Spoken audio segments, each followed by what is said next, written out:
Then David said, "This is the house of the Lord God, and this is the altar of the burnt offering for Israel." And David commanded to gather together the strangers that were in the land of Israel.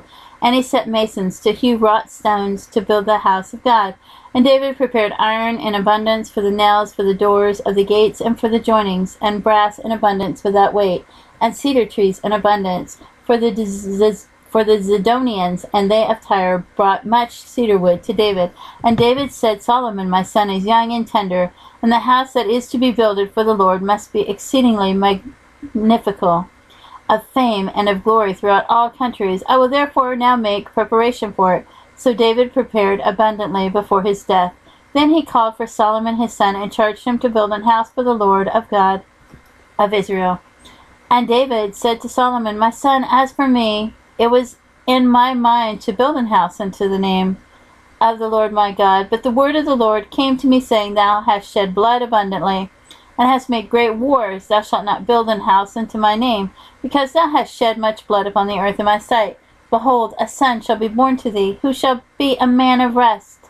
And I will give him rest from all his enemies round about, for his name shall be Solomon.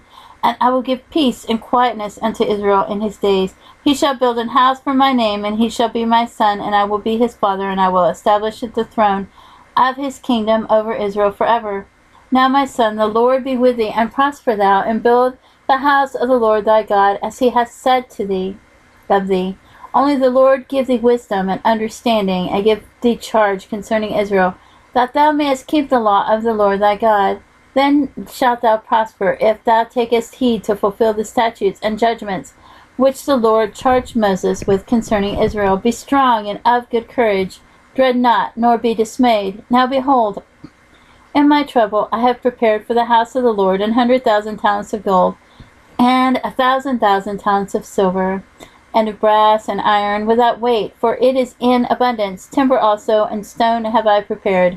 And thou mayest add thereto. Moreover, there are workmen with thee in abundance, hewers and workers of stone and timber, and all manner of cunning men for every manner of work.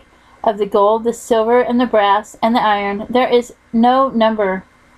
Arise, therefore, and be doing, and the Lord be with thee. David also commanded all the princes of Israel to help Solomon his son, saying, Is not the Lord your God with you? And hath he not given you rest on every side? For he hath given the inhabitants of the land into mine hand, and the land is subdued before the Lord and before his people. Now set your heart and your soul to seek the Lord your God. Arise therefore, and build ye the sanctuary of the Lord God, to bring the ark of the covenant of the Lord, and the holy vessels of God into the house that is to be built to the name of the Lord.